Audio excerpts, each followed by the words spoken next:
ევროკომისიის მიგრაციისა და საშინაო საქმეთა გენერალური დირექტორატის მიერ საქართველოს საგარეო საქმეთა მინისტრისთვის გამოგზავნილ წერილს მმართველი გუნდი პასუხობს. საუბარია დოკუმენტზე, სადაც მოთხრობილია, რომ კომისიას მიეწოდოს განახლებული ინფორმაცია რეკომენდაციების შესრულების თაობაზე და თუ კი ჯერ ეს არ არის განხორციელებული, იყოს სათანადო ზომები მიღებული კომისიის რეკომენდაციებზე.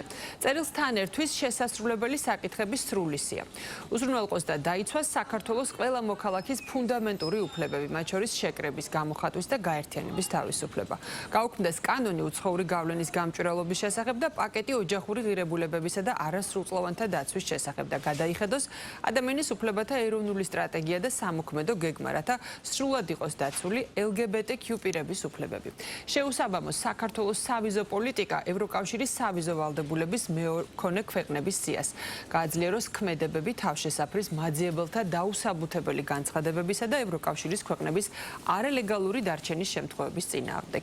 შექმნას აქტივები დაბრუნების და მენეჯმენტის ოფისები და გააგრძელოს ძალისხმევა აქტივების მოძებნის, გაყინვის, მართვის, კონფისკაციის და განკარგვის კუთხით. ასევე მიიღოს ახალი ანტიკორუფციული სტრატეგია და სამოქმედო გეგმა. შეცვალოს კანონი ანტიკორუფციული ბიუროს შესახებ, რათა შესრულდეს ვენეციის კომისიის ძირითადი რეკომენდაციები.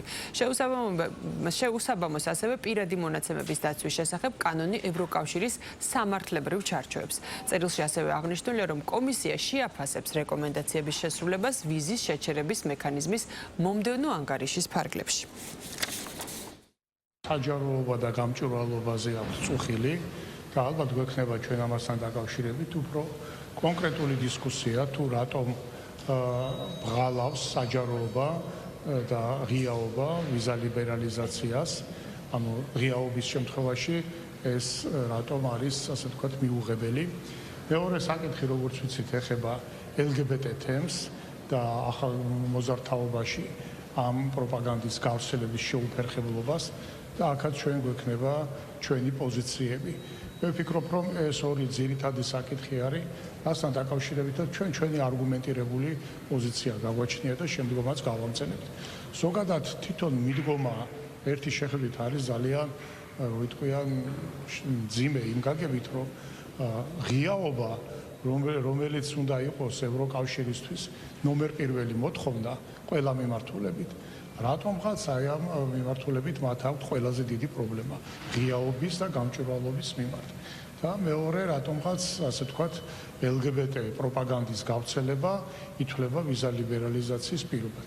ესეც მე ვფიქრობ, რომ არ შეიძლება ესეთი თემების ძალით თავზე მოხვება საზოგადოებაზე. კალასმა მხოლოდ ამორჩევითად მხოლოდ ერთზე გააკეთა მითითება, მეც თქვენის ნებართით ამორჩევითად მხოლოდ რამდენიმეზე გავაკეთებ მითითებას და ეს საზოგადოებამ განსაჯოს, რამდენად სამართლიანია ის მიდგომები თუ ის რამდენიმე რეკომენდაცია, რომელიც ევროკავშირს აქვს მოცემული. მაგალითად, მათ ისინი როგორც მე-7 ანგარიშში, ისევ ამავე დოკუმენტში ითხოვენ რამდენიმე კანონის გაუქმებას.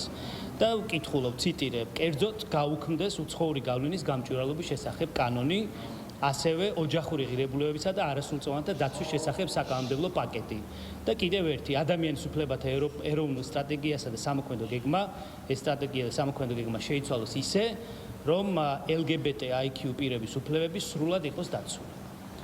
აი ეს არის რეალურად, რასაც თავაზობს ევროკავშირი, სხვა საკითხებთან ერთად, რა თქმა უნდა, საზოგადოებამ რომ იცოდეს რა დევს სასწორზე იმის ნაცვლად, რომ ეს საკითხი იყოს დარეგულირებული. ამ წერილს, რა თქმა უნდა, შევისწავლით, გავაანალიზებთ, ნახავთ რა შეიძლება გაკეთდეს. არის რამდენიმე წითელი ხაზი, მათ შორის ოჯახურ ღირებულებებზე, მათ შორის ისეთ საკითხებზე, რომელიც ეფუძნება კონსერვატიულ პოლიტიკურ იდეოლოგიას და მიდგომებს, რომელიც ჩვენს ხელისუფლებას აქვს და რომლის საარჩევნო დაპირების საფუძველზე გავიმარჯვეთ საპარლამენტო არჩევნებში.